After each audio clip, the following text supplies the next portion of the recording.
बिस्मिल्लाहिर्रहमानिर्रहीम। जो लोग आपकी दुख, दर्द या तकलीफ के सिवा कुछ नहीं दे सकते, उन्हें अपनी जिंदगी में जगह देना न सिर्फ आपकी सुकून को मुतासर करता है बल्कि आपके ज़ात को भी कमजोर कर सकता है। ऐसे लोग अमूमन अपने मन पे तवानाई पर मुंतकिल करते हैं, जिसकी वजह से आप अपने खुशियाँ और कामयाबी से दूर होते जाते हैं। आपकी जिंदगी में मौजूद हर शख्स असर आपकी सोच, अमल और जज्बात पर होता है। अगर कोई शख्स मुस्तकिल तौर पर आपको नीचा दिखाने, आपकी हौसला शक्नी करने या आपको ज़हनी और जज्बाती तौर पर नुकसान पहुंचाने के बायस बनता है, तो ये जरूरी है कि आपके ताल्लुकात पर नजरसानी करें। ऐसे ताल्लुकात को ख़त्म करना आसान नहीं होता, खास तौर पर जब वो किसी करीबी शख्स से हो, लेकिन ये याद रखें कि आपके अपने ज़हनी सेहत, सुकून और खुशी सबसे ज्यादा अहम है। आपको ऐसे लोग के साथ ताल्लुकात कायम रखने की कोई कर्ज नहीं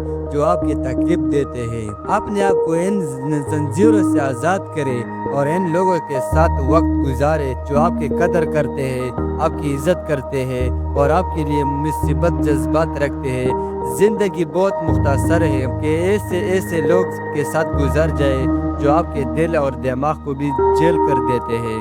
अपने जिंदगी में खुशी, मोहब्बत और सुकून लाने के लिए ये ज़रूरी है कि आप इन लोगों से फासला रखें जो आपको सिर्फ दुख देते हैं। यही हकीकी खुददारी और खुद से मोहब्बत की अलामत है। वीडियो देखने के लिए बहुत शुक्रिया।